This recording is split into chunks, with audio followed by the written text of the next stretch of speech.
پیارا رمضان میں پیارا ہمارا اسلام، اور آج ہمارے ساتھ پھر موجود ہیں مفتی نور رحمانی صاحب۔ السلام علیکم۔ آج ماشاءاللہ سے 21ویں پارے کے خلاصے پہ ہم جا رہے ہیں، اور اگر دیکھا جائے تو یہ بڑی بہت ہی ہمارے لیے آسانی کی چیز ہے کہ ہم کچھ بھی اگر چاہیں تو ہم دیکھ سکتے ہیں کہ کن کن چیزوں کا ذکر کون کون سے پارے میں ہے، اور ہم بہت آرام سے اس کو کھول کے پڑھ سکتے ہیں۔ جی الحمدللہ نحمد و نصلی علی رسولہ الکریم، اما بعد فاعوذ باللہ من الشیطان الرجیم، بسم اللہ الرحمن الرحیم۔ تمام تعریفیں اللہ سبحانہ و تعالیٰ کے لیے، اور درود و سلام و اللہ کے رسول، ہم سب کے آقا، ہم سب کے مولا تاجدار مدینہ حضور محمد مصطفیٰ صلی اللہ علیہ وآلہ وسلم۔ 21ویں سپارے کی پہلی آیت میں تلاوت قرآن اور نماز قائم کرنے کا حکم ہے۔ بے شک ان الصلاۃ تنہی عن الفحشاء والمنکر، بے شک نماز بے حیائی اور برائی سے روکتی ہے۔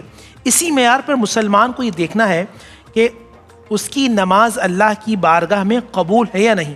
اگر وہ برائی سے رکتا ہے، وہ جھوٹ سے رکتا ہے، وہ حسد سے رکتا ہے، وہ رشوت سے رکتا ہے، تو اس کا مطلب اللہ سبحانہ و تعالیٰ نے اس کی نماز کو قبول کر لیا، اور اگر نہیں رکتا تو پھر اس کی نماز اللہ کی بارگاہ میں قابل قبول نہیں ہے۔ اہل کتاب سے جب بھی بحث و مباحثہ ہو تو شائستگی کا انداز اپنایا جائے۔ یہاں قرآن مجید فرقان حمید تمام کائنات کے لوگوں کو بتاتا ہے کہ جب بھی آپ کسی سے بحث و مباحثہ کریں تو الفاظ کا چناؤ بہت اچھا رکھیں۔ رسول اللہ صلی اللہ علیہ وسلم کی صفات امی بیان کی جا رہی ہے۔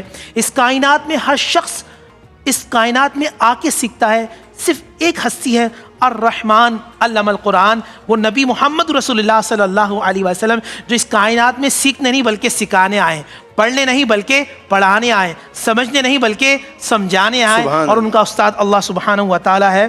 ورنہ اگر دنیا میں کوئی ان کا استاد ہوتا تو ان سے بڑا ہوتا۔ میرے اللہ کو یہ پسند نہیں کہ نبی علیہ الصلوۃ والسلام سے کوئی اعلیٰ، افضل، بہتر، بڑھ کر ہو۔ اب آئیے قرآن مجید فرقان حمید سے بڑا کیا معجزہ ہوتا ہے۔ اللہ سبحانہ و تعالیٰ شاہ فرماتے ہیں، اللہ ہی تمہیں رزق دیتا ہے، تم کتنی ہی منصوبہ بندی کیوں نہ کر لو، تم کتنی ہی بھاگ دوڑ کیوں نہ کر لو، لیکن یاد رکھنا رزق اللہ کی طرف سے، اور جس کو زیادہ رزق ملے یہ معیار فضیلت نہیں ہے۔ ایک بہت عجیب معاملہ ہمارے ذہنوں میں آتا ہے، ہم اکثر سنتے ہیں 2-4 دن کی زندگی کھیلو کودو تماشا کرو، اور اللہ یہاں فرماتے ہیں دنیاوی زندگی کھیل تماشا کی جگہ نہیں ہے، بلکہ یہ آخرت کی تیاری کے لیے۔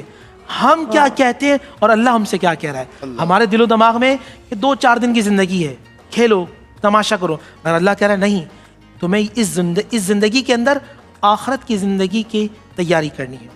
جو لوگ ہماری راہ میں کوشش کرتے ہیں، مشقت اٹھاتے ہیں، ہم ضرور انہیں راہ دکھاتے ہیں۔ اب سورہ روم شروع ہوتی ہے۔ سورہ روم اہل روم کی فتح کی پیشن گوئی کی جاتی ہے۔ ایک اس میں 2 لشکر کا تذکرہ ہے، ایک ہے حزب اللہ، حزب الرحمن، اور ایک ہے حزب الشیطان۔ جو حزب الرحمن والے، توجہ رکھیے گا، میں اور آپ دیکھتے ہیں ہم اللہ کے لشکر میں یا شیطان کے لشکر میں۔ آج میں آپ کو قرآن سے بتاتا ہوں اللہ کا لشکر والا کون ہے۔ شکر کرنے والا، سجدہ کرنے والا، عطا کرنے والا، رحم کرنے والا، معاف کرنے والا، عطا کرنے والا، رشتہ داروں کے ساتھ حسن سلوک سے پیش آنے والا، والدین کے ساتھ حسن سلوک سے پیش آنے والا، ہر کسی کے لیے نرمی رکھنے والا، اور دل کو کینہ و بغض، حسد اور نفرت سے پاک رکھنے والا۔ اب شیطان کا لشکر کون سا ہے؟ حسد کرنے والا، بغض رکھنے والا، نفرت کرنے والا، جھوٹ بولنے والا، جلنے والا، رشوت کھانے والا، نمازوں کو چھوڑنے والا، قرآن و حدیث سے دور رہنے والا۔ آج آپ کو یہ دیکھنا ہے کہ آپ اللہ کے لشکر میں ہیں یا پھر شیطان کے لشکر میں۔ پھر یہاں اللہ تعالیٰ شاہ فرماتے ہیں ہم نے جو میاں بیوی کا رشتہ رکھا ہے لتسکنوا الیہا، یہ ایک دوسرے کو سکون دینے والے ہیں۔ اور پھر کفار مکہ کی بات کی جاتی ہے کہ حبیب صلی اللہ علیہ وسلم یہ مردہ ہیں، یہ مردوں کی مانند ہے۔ میں نے کل بھی بات کی تھی، اللہ بار بار قرآن میں فرماتے ہیں ہمارے نزدیک تو وہ زندہ ہے جس کے دل میں نبی زندہ ہے، جس کے دل میں نبی علیہ الصلوۃ والسلام کی محبت ہے۔ اب سورہ لقمان شروع ہو رہی ہے۔